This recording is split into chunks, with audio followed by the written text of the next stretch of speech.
All right, sticking with City, our chief reporter, Kaveh Solokol, is here. Kaveh, tomorrow, the first Premier League shareholders meeting of the season. Is it going to be 19 against 1?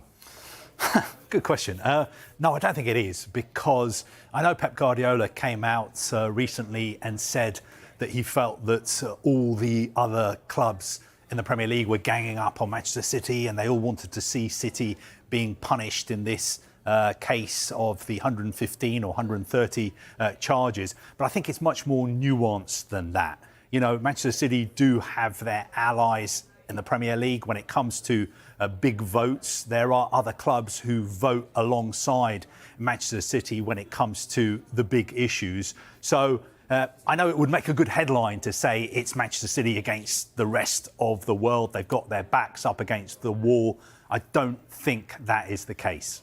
Right. We're also expecting a verdict from the Manchester City versus the Premier League. What do we call it? The Associated Party Transaction Regulation. What is that?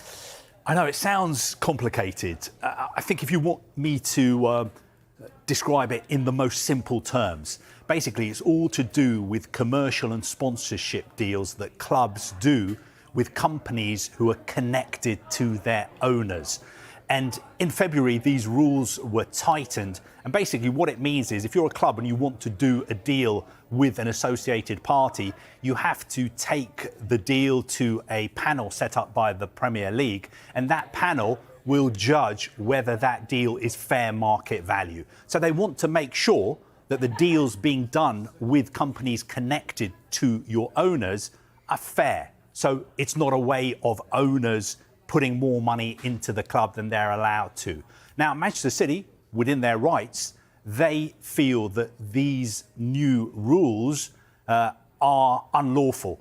They believe that they're uncompetitive, that they're incompatible with UK competition law. And in a stunning move, they challenged the Premier League, and there was a hearing in June that lasted 2 weeks. We've been waiting for the verdict. We still haven't had it.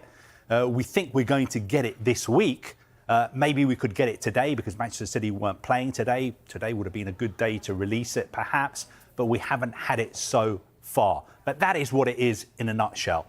Very complicated, but if you're going to sort of explain it in clear terms, that is the way I would do it. OK, which you did very well.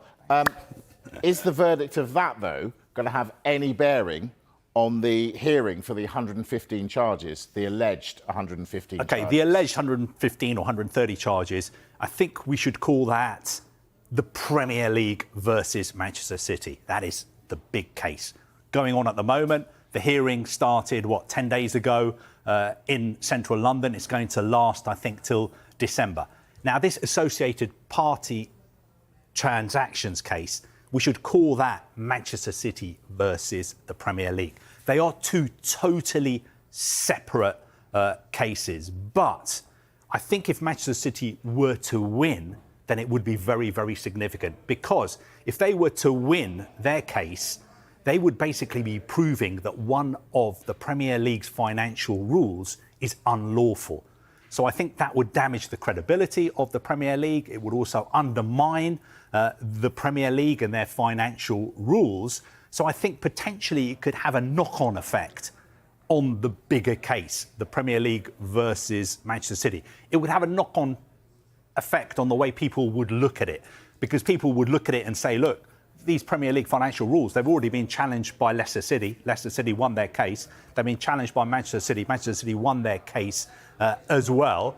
So I think it would have an effect, but they are two totally separate cases. OK, we await the verdict there. So at this meeting, we know they're going to talk about refereeing. They've got to talk about refereeing. But I understand Howard Webb isn't going to be there. Should he be there?